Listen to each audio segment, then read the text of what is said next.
नमस्कार मित्र. येत्या 2 जून 2026 ते 31 ऑक्टोबर 2026 पर्यंत गुरु महाराज मिथुन राशीमधून आपल्या उच्च राशीमध्ये म्हणजेच कर्क राशीमध्ये विराजमान होणार आहे. खरं म्हणजे कर्क राशीमध्ये गुरु एक तपानंतर म्हणजेच 12 वर्षानंतर कर्क राशीमध्ये विराजमान होणार आहे. गुरु हा खरं म्हणजे भाग्याचाच कारक ग्रह, यशाचा कारक ग्रह, धनाचा कारक ग्रह, विवाहाचा, संततीचा, शिक्षण, उच्च शिक्षण, परदेश गमन, अनेक चांगल्या शुभ घटनांचा कालावधी. गुरुचं परिवर्तन ज्यावेळी आपल्या राशीनुसार अनुकूल होतं त्यावेळी आपल्याला गुरुच्या आशीर्वादामुळे, कृपादृष्टीमुळे आपल्या आयुष्यात अनेक अडलेली कामं मार्गी लागतात, अनेक संकटातून आपण मुक्त होतो. अशा या गुरु महाराजाचं परिवर्तन कर्क राशीमध्ये होणार आहे. त्यामुळे साहजिकच आजच्या भागामध्ये आपण जे जातक कर्क राशीचे असतील त्यांना या गुरु परिवर्तनाचे काय लाभ प्राप्त होतील यावर चर्चा करू. मित्र, खरं म्हणजे गुरु हे एका राशीमध्ये 13 महिने राहतात आणि साधारण 13 महिन्याने आपली राशी बदलतात. परंतु गेल्या काही मागील वर्षांपासून गुरु अतिचार गतीमध्ये असल्यामुळे सध्या गुरुचं राशी परिवर्तन मिथुन राशीमधून 2 जून 2026 ते 31 ऑक्टोबर 2026 पर्यंत तो कर्क राशीमध्ये राहणार आहे आणि 1 नोव्हेंबर 2026 ते 24 जानेवारी 2026 पर्यंत गुरु महाराजांचं राशी संक्रमण सिंह राशीमध्ये होणार आहे. पुन्हा वक्र गतीतून ते कर्क राशीमध्ये विराजमान होणार आहे. पण सध्या 2 जून 2026 ते 31 ऑक्टोबर 2026 पर्यंत आपल्या कर्क राशीच्या जातकांना या गुरु भ्रमणाचा काय फायदा होऊ शकतो हे आजच्या भागामध्ये आपण पाहू. मंडळी, कर्क राशीमध्ये निश्चितच गुरु प्रथम स्थानामध्ये विराजमान होणार आहेत कर्क राशीमध्ये. आणि कर्क राशीमध्ये गुरुची धनुरास आणि मीन रास ही कर्क राशीनुसार धनुरास षष्ठ भावात येते आणि मीन रास भाग्यस्थानामध्ये येते. याचाच अर्थ गुरु हा भाग्यस्थानाचा अधिपती होऊन प्रथम स्थानामध्ये विराजमान होणार आणि गुरुला दृष्ट्या आहेत 5, 7, 9 आणि गुरुची अमृत दृष्टी असते. म्हणजे गुरु आपल्या स्थानापासून ज्या स्थानांवर 5व्या, 7व्या, 9व्या दृष्टीने पाहतो त्या सर्व स्थानांच्या फलादेशामध्ये वृद्धी करत असतो. म्हणजेच गुरु प्रथम भावामध्ये कर्क राशीमध्ये आहे, तिथून गुरुची 5वी दृष्टी पंचम स्थानावर येईल, 7वी दृष्टी ही विवाह स्थानावर येईल आणि 9वी दृष्टी भाग्यस्थानावर येईल.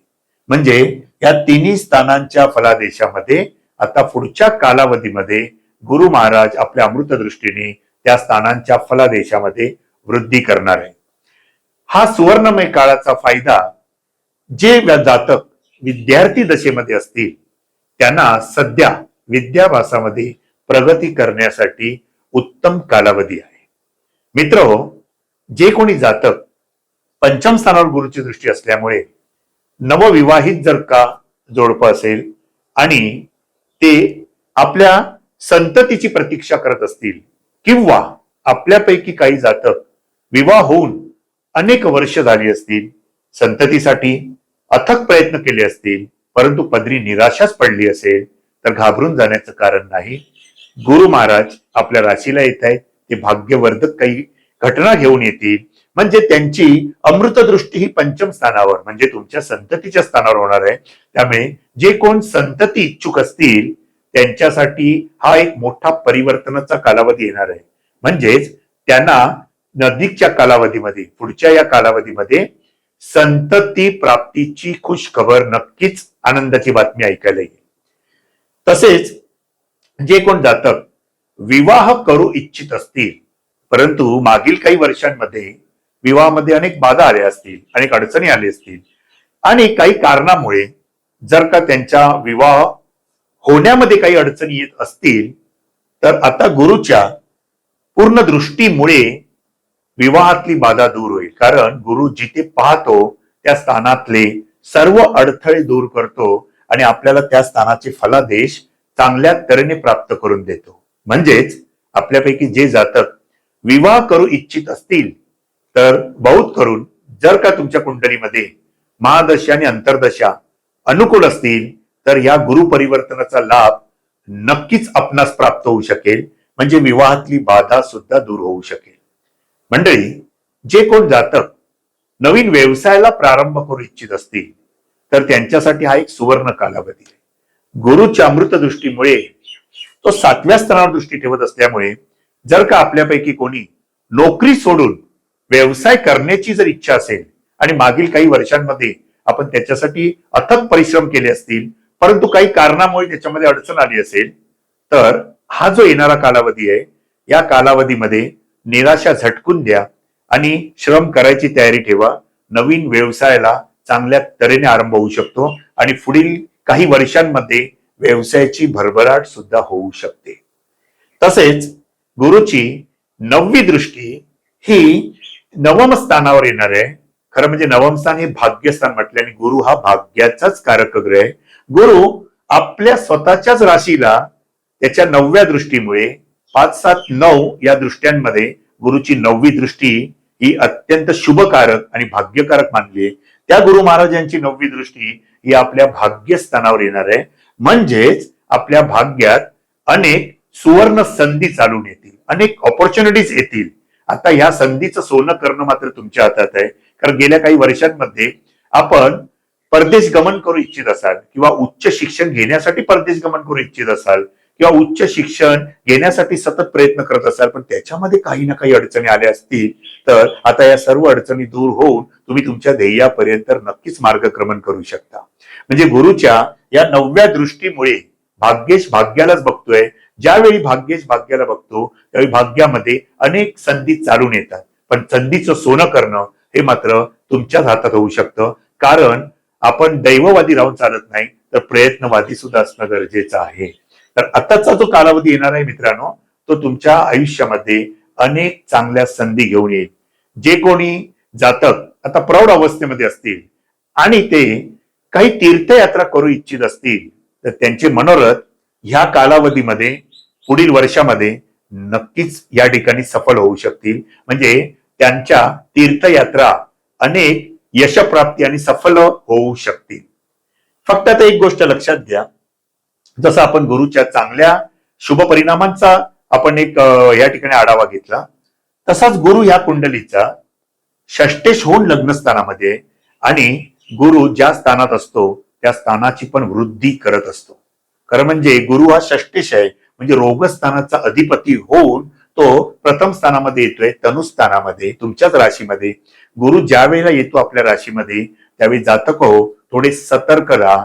कारण गुरु आपल्या शरीरामध्ये फॅट्सवर अंमल करतो, चरबीवर अंमल करतो. म्हणजे प्रथम स्थान हे तुमचं तनुस्थान आहे, देहस्थान आहे, म्हणजे तुमच्या शरीराची सुद्धा वृद्धी होऊ शकते.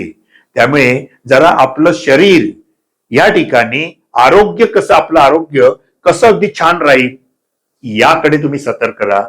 अदरवाईज हाच गुरु आपल्या शरीराची सुद्धा वृद्धी करू शकतो. त्यामुळे काही कारणास्तव आपण काही अनारोग्य आपल्या पदरी पडू शकतो.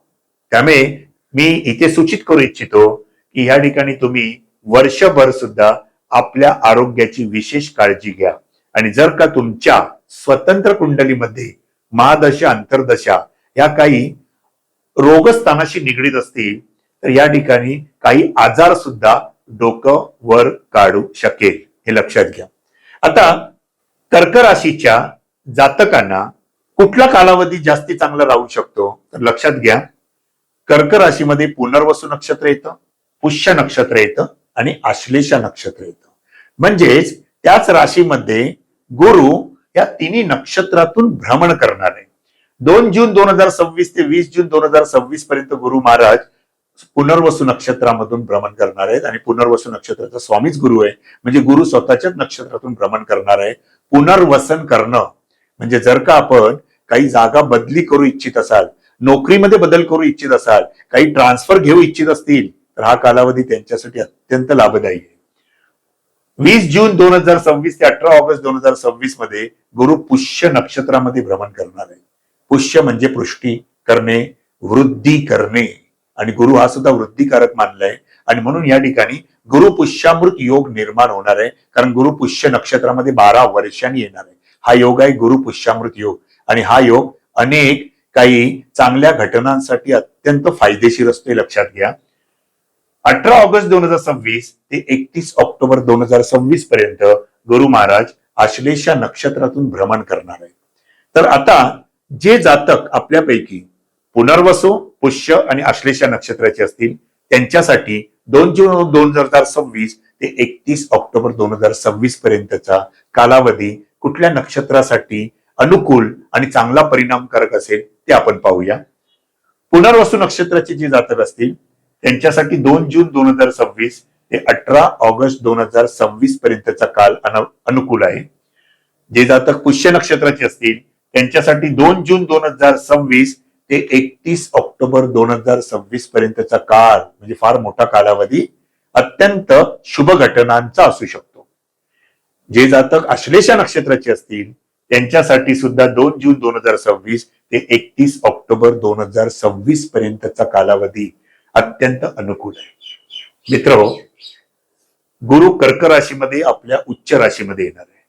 म्हणजेच कर्क राशीच्या जातकांसाठी हा जो येणारा कालावधी आहे तो गुरुच्या अनुकूल कालावधीसाठी आणि आपल्या आयुष्यामध्ये घडणाऱ्या चांगल्या गोष्टींसाठी, म्हणजे आपण जर का नोकरीमध्ये बदल करू इच्छित असाल, नोकरी मिळवू इच्छित असाल, विवाह करू इच्छित असाल, संतती प्राप्ती करू इच्छित असाल, परदेश गमन करू इच्छित असाल, तर त्यांच्यासाठी हा काळ गुरुचा हा अंधकारातून प्रकाशाकडे नेणारा कालावधी आहे. आणि गुरु ज्यावेळी आपल्या आयुष्यामध्ये येतो त्याला आपल्या आयुष्यामध्ये अनेक चांगले बदल घडवून येतो. तर कर्क राशीचे जातक हो, सज्ज राहा, कष्ट करा, मेहनत करा, दैव तुमच्या पाठीशीच राहील. गुरुची अनुकूलता तुमच्या नक्की पाठीशी आहे. गुरुची अनुकूलता प्राप्त करून घेण्यासाठी कर्क राशीच्या जातकांनी ओम बृहस्पतये नमः या मंत्राचा जप करावा. तसेच ओम नमो भगवते वासुदेवाय याही मंत्राचा जप आपण करू शकता. तसेच नित्य नियम पठनामध्ये आपण दत्त भावनी स्तोत्राचं पठण करावं. आणि जे जातक आता विवाह करू इच्छित असतील आणि त्यांच्या विवाहामध्ये काही बाधा येते, अडचणी येत आहेत, तर अशा जातकांनी, मग स्त्री असो किंवा पुरुष, यांनी नेहमी केळीच्या वृक्षाला दूध अर्पण करावं, केळीच्या वृक्षाचं पूजन करावं. गुरु महाराजांच्या प्रसन्नतेमुळे विवाहातली बाधा दूर होऊन, अडचणी दूर होऊन लवकरात लवकर विवाह संपन्न होऊ शकतो. मित्र, कर्क राशीच्या जातकांना मिळणारे गुरुचे परिणाम जर का आपणास ही माहिती आवडली असेल तर चॅनलला लाईक करा, सबस्क्राईब करा आणि ही माहिती जास्तीत जास्त लोकांपर्यंत शेअर करा. भेटू पुन्हा पुढील भागात. नमस्कार.